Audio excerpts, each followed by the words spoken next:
मंडळी नमस्कार.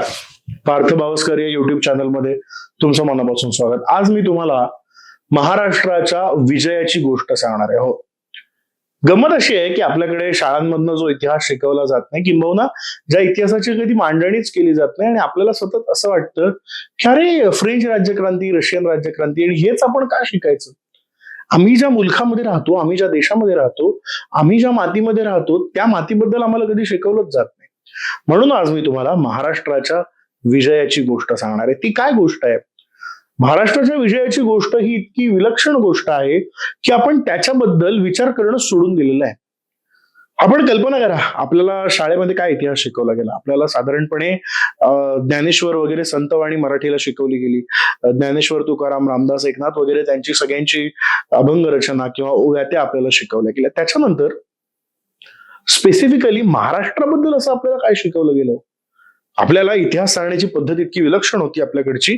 ती पद्धत अशी होती की सातत्याने आमच्या देशावरती आक्रमणं झाली, मग मुसलमानांची आक्रमणं आली, आणि मग त्या मुसलमानांनी आमच्या देशावरती आक्रमणं केली. अनेक मुसलमानांनी आमच्या देशाचं फार कौतुक केलं, आमच्या देशाचा फार उद्धार केला. अनेक आपल्या महाराष्ट्रातले नेते असंही म्हणतात की त्या मुसलमानी आक्रमणांच्या काळात देशाचा जीडीपी गगनाला भिडलेला होता. मग हे असं सगळं मुसलमानी आक्रमण आम्हाला सांगितलं जातं. मग त्याच्यानंतर आमची इयत्ता बदलते, मग आम्हाला मध्येच फ्रेंच राज्यक्रांती, रशियन राज्यक्रांती शिकवली जाते. मग पुन्हा आमची इयत्ता बदलते, आणि मग आम्ही भारताच्या स्वातंत्र्य लढ्याकडे येतो, जो भारताचा स्वातंत्र्य लढा 1920 पासून सुरू झालेला असतो आणि 1947 ला सोयीस्करपणे संपवला जातो. या सगळ्यामध्ये आपण ज्या मुलखात राहतो त्या महाराष्ट्राची गोष्ट बाजूला राहते. म्हणून आज मला तुम्हाला त्या महाराष्ट्राची गोष्ट सांगायची. मला आपल्याला हे सांगू दिलं पाहिजे, मला आपल्याला हे सांगितलं पाहिजे मित्रांनो, की ज्या महाराष्ट्रात आज आपण राहतो त्या महाराष्ट्राने 700 ते 800 वर्ष या हिंदुस्थानवर आलेल्या मुसलमानी मोगली आक्रमणाला परतवून लावणारं पहिलं पाऊल टाकलेलं आहे. हा तोच महाराष्ट्र आहे ज्या महाराष्ट्राच्या मातीमध्ये ज्याच्या सप्तगंगा वाहतात, त्या सगळ्या नद्यांच्या पाण्याचं जे प्रोक्षण आहे ना, ते प्रोक्षण करून या महाराष्ट्राच्या मातीतला माणूस उभा राहिला आहे. आणि ती अटक ओलांडून जे मुसलमान या भारतामध्ये आले, त्या मुसलमानांना पुन्हा एकदा नमवण्याची खरी हिंमत या महाराष्ट्राने दाखवलेली आहे. म्हणून आज मी तुम्हाला महाराष्ट्राची गोष्ट सांगणार आहे, आणि ती गोष्ट अर्थात छत्रपती शिवाजी महाराजांपासून सुरू होते, पण ती सुरू झालेली गोष्ट अर्धवटच राहते. ही महाराष्ट्राची खरी शोकांतिका आहे. कारण आपल्याकडे महाराष्ट्रामध्ये छत्रपती शिवाजी महाराजांचा इतिहास पूर्वी आमच्या काळामध्ये शिकवला जायचा, आणि तो जेव्हा शिकवला जायचा तो साधारण महाराजांच्या कारकिर्दी इतका शिकवला जायचा. 50 वर्षांची महाराजांची कारकिर्दी जी आहे तेवढं. त्याच्या पुढं काय? त्याच्यानंतर थेट आमच्या देशात इंग्रज यायचे, आणि ते इंग्रजांना नामोहरम करण्यासाठी किंवा त्या इंग्रजांशी आमचा लढा सुरू व्हायचा. महाराज ते इंग्रज याच्या मधला जो महाराष्ट्राच्या विजयाच्या गोष्टीचा काळ आहे तोच आम्हाला आमच्या इतिहासात शिकवला गेलेला नाही, आणि ही आमची खरी शोकांतिका आहे. 700-800 वर्ष एक एक मुसलमान पातशाह येत होता, आक्रमण करत होता. 5-5 पातशाया महाराष्ट्राच्या उरावरती पाय रोवून उभ्या होत्या. त्यांच्याशी सामना करण्याची हिंमतच कोणाची होत नव्हती. तरी सुद्धा या महाराष्ट्राच्या मातीत एक चमत्कार घडला, आणि महाराष्ट्राच्या मातीमध्ये एक छत्रपती शिवाजी महाराज नावाचं वादळ उभं राहिलं. पण त्या छत्रपती शिवाजी महाराजांचं जेव्हा महानिर्वाण झालं, त्या महानिर्वाणाच्या वेळी त्यांचं वय काय होतं, किंवा त्यांनी जो पराक्रम गाजवलेला होता त्या पराक्रमाने आजचा जो महाराष्ट्र आपण बघतोय तेवढा मोठा महाराष्ट्र हल्ला होता का? तो निश्चित हल्ला होता मित्रांनो. पण त्यांचं जे स्वराज्य होतं ते स्वराज्य किती मोठं होतं? महाराष्ट्राच्या विजयाची गोष्ट इथून सुरू होते. महाराष्ट्राच्या विजयाची पायाभरणी करणारे जर छत्रपती शिवाजी महाराज असतील तर त्यावरती कळस कोणी चढवलाय त्याच्याबद्दल आपण आज बोलणार आहोत. म्हणून मला आपल्याला सांगू द्या, साधारणपणे आपल्याकडे मांडणी अशी केली जाते. आपण हे एक वाक्य ऐकलं असेल शालेय पुस्तकांमध्ये की 1818 साली पुण्यावरनं जरीपटका भगवा झेंडा खाली उतरला, आणि पुण्याच्या शनिवारवाड्यावरती ब्रिटिशांचा युनियन जॅक फडकायला लागला, आणि तेव्हापासून ब्रिटिशांचा एकछत्री अंमल आमच्या देशामध्ये सुरू झाला. हे वाक्य आपण ऐकलं असेल. मग 1818 ला जर ब्रिटिशांचा एकछत्री अंमल या देशावरती सुरू झाला, तर छत्रपती शिवाजी महाराजांच्या निर्वाणापासून ते 1818 सालापर्यंत, म्हणजे साधारण 1680 ते 1818 140 वर्ष, 138 वर्ष महाराष्ट्रात काय घडत होतं बरं? ही 138 वर्ष आम्ही आमच्या इतिहासातली दाबून टाकली, आम्ही आमच्या इतिहासातली खाऊन टाकली, आणि आम्ही ती 138 वर्ष समोर न येऊ दिल्यामुळं आम्हाला आमच्या महाराष्ट्राच्या विजयाची गोष्टच कळली नाही. मित्रांनो, ब्रिटिश या देशातनं गेले आणि ब्रिटिश या देशातनं जेव्हा जायला लागले तेव्हा या देशातल्या एका बहुसंख्य समुदायाने पाकिस्तानची मागणी करायला सुरुवात केली. आणि ती पाकिस्तानची मागणी करत असताना त्यांचा एक फार मोठा एका होता. त्यांचं असं म्हणणं होतं की ब्रिटिशांनी हा देश आमच्याकडून म्हणजे मुसलमानांकडून मिळवला. दुर्दैवाने आपले त्या काळातले तथाकथित राजकीय नेते, तत्कालीन राजकीय नेते मुसलमानांना हे सांगायला कमी पडले की नाही, ब्रिटिशांनी संपूर्ण भारत मुसलमानांनो तुमच्याकडून नाही, ही 138 वर्ष मधली जी गेली छत्रपतींची 50 वर्ष आणि त्याच्यातली 140 म्हणजे जवळजवळ साधारण 190 ते 200 वर्ष हा महाराष्ट्र केवळ आणि केवळ झुंजवणारी एकमेव जमात, एकमेव मुलूक या भारतभूमीच्या पाठीवरती आहे आणि तो मुलूक म्हणजे महाराष्ट्र आहे. 350, 400, 500 वर्ष मुसलमानांनी या देशामध्ये आक्रमण केलं असेल, पण ते जिथून आले त्यांच्यावरती शिरजोर होणारी एक जमात महाराष्ट्राच्या काळ्या कभिन्न खडकातनं बाहेर आली, या महाराष्ट्रातल्या मातीतनं बाहेर आली. ती जमात म्हणजे इथलं महाराष्ट्रातलं मराठी माणूस आहे. हे जे मराठी मन आहे, हा जो मराठी माणूस आहे आणि हे जे मराठीपण आहे, या मराठीपणानं 200 वर्ष साधारणपणे त्या मुसलमानांवरती विजयश्री प्राप्त करण्यासाठी झुंज दिली. आणि ती झुंज दिल्यानंतर संपूर्ण जी म्हणजे आपल्याला आश्चर्य वाटेल, अफगाणिस्तानच्या सीमेपर्यंत मराठ्यांचं राज्य गेलेलं होतं. अफगाणिस्तानची सीमा आपण कल्पना करा. जिथनं मुसलमान या देशामध्ये येत होते तिथपर्यंत मराठी घोडा गेला आणि मराठ्यांच्या सगळ्या लोकांनी पराक्रम दाखवला. जो औरंगजेब आमच्या महाराष्ट्राच्या मातीत 20 वर्ष आला, ज्या औरंगजेबाने आमच्या महाराष्ट्राच्या मातीत येऊन छत्रपती शिवाजी महाराजांचं रायगडावर असलेलं 32 मण सोन्याचं सिंहासन संपवलं, वितळवून टाकलं, त्या औरंगजेबाचा त्याच्याच भूमीमध्ये जाऊन सूड घेण्याचं काम जर कोणी केलं असेल तर ते आमच्या महाराष्ट्राने केलं. आणि ते महाराष्ट्रातले आमच्या सदाशिव भाऊंनी केलं. सदाशिव भाऊ पेशवे पानिपताच्या युद्धाच्या वेळेस दिल्लीला गेले आणि ते तिथे गेल्यानंतर जे औरंगजेबाचं सिंहासन होतं त्यांच्या मनामध्ये ती सल होती, त्यांना तो सगळा बदला घ्यायचा होता आणि त्यांना सिद्ध करायचा होता आपला विजय. तो औरंगजेब महाराष्ट्रामध्ये तो 20 वर्ष लढतो, झुंजतो, पण त्याला यश मिळत नाही. पण आमचे भाऊसाहेब पेशवे जातात आणि ते तिथे गेल्यानंतर जो औरंगजेब तिथे होता त्या औरंगजेबाच्या सिंहासनाचे घणांच्या घावानी तुकडे तुकडे करतात. हा महाराष्ट्रातल्या इतिहासातल्या विजयाचा पहिला टप्पा असतो. तेच आमचं सैन्य अधिक पुढे जातं. अब्दालीला दिल्ली जिंकता आली नाही मित्रांनो, तो आल्या पावली परत गेला. हा मराठा छातीचा कोट करून जसा महाराष्ट्राच्या रक्षणासाठी उभा होता तसा आमच्या राजधानीच्या रक्षणासाठी सुद्धा उभा होता.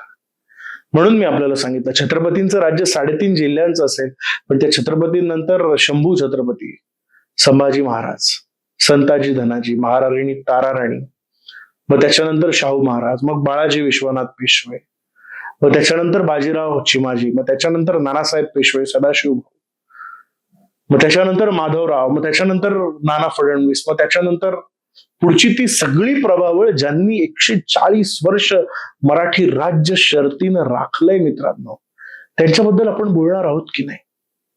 कुठे होते ते? अहो, आमचा बाजीराव पेशवा पुण्यातनं निघाला, अशी बातमी कळली तर सगळी दिल्लीची तख्त हलायची आणि ती दिल्लीची तख्त घालून अक्षरशः सीमेवरती येऊन बाजीरावाला नमन करायला, खुदनिसात करायला तिथे थांबलेली असायची. अशी मराठ्यांची दहशत होती. हा मराठ्यांचा इतिहास आम्हाला कधी सांगितलाच नाही.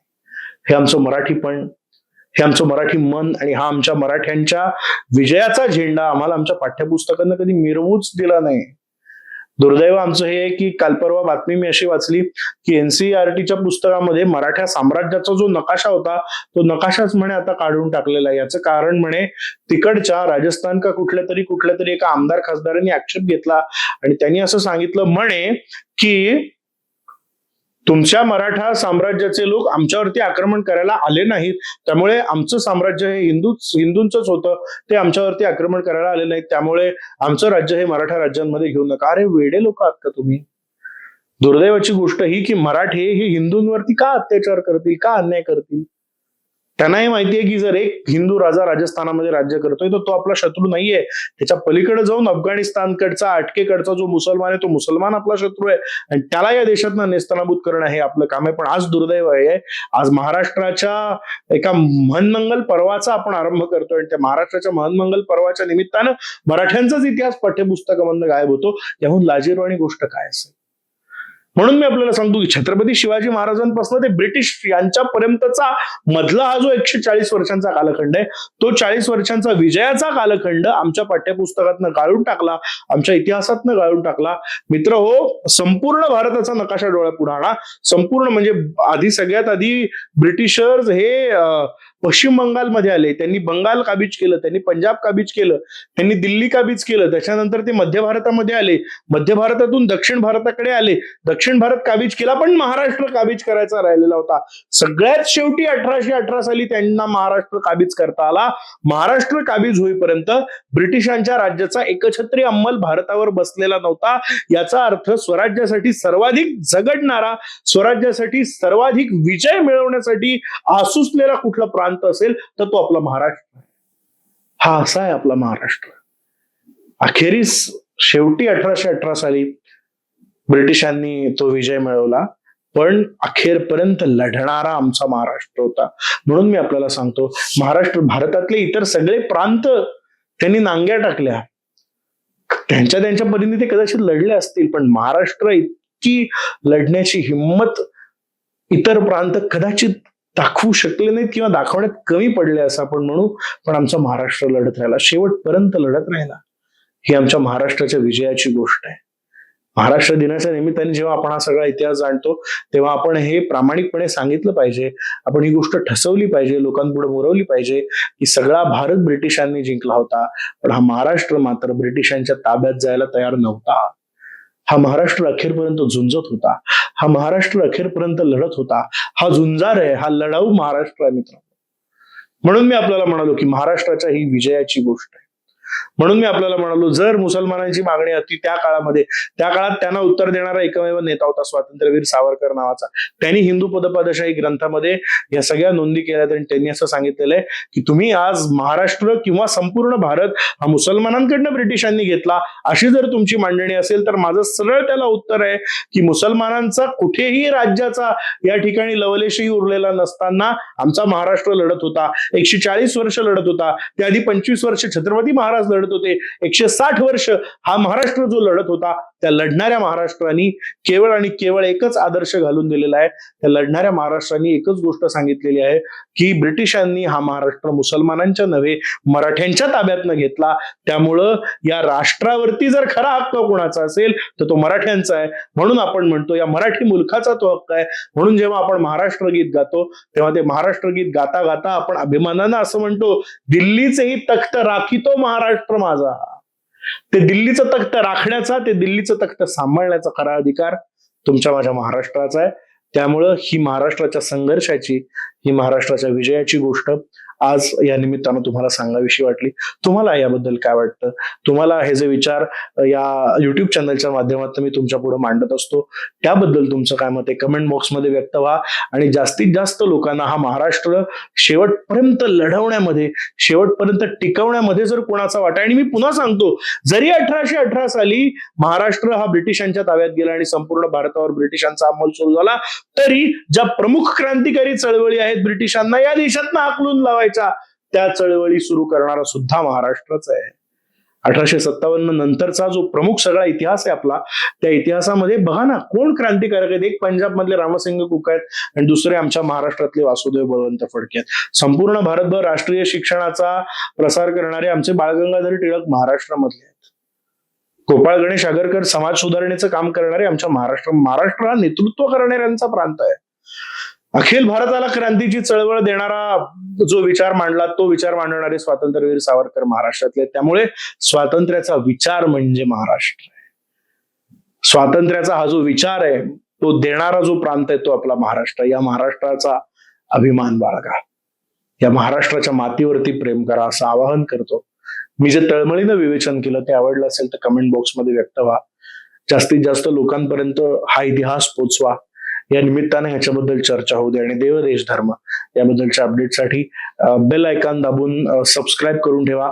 सोशल मीडियावरती म्हणजे फेसबुक, इंस्टाग्रामवरती या वेगवेगळ्या विषयांवरती मी बोलत असतोच. त्यामुळे फेसबुक आणि इंस्टाग्राम याबद्दलही यावरती आपण बोलत राहूयात. हा व्हिडिओ लाईक करा, शेअर करा, कमेंट बॉक्समध्ये व्यक्त व्हा. भेटूयात पुढच्या भागात. तोवर नमस्कार.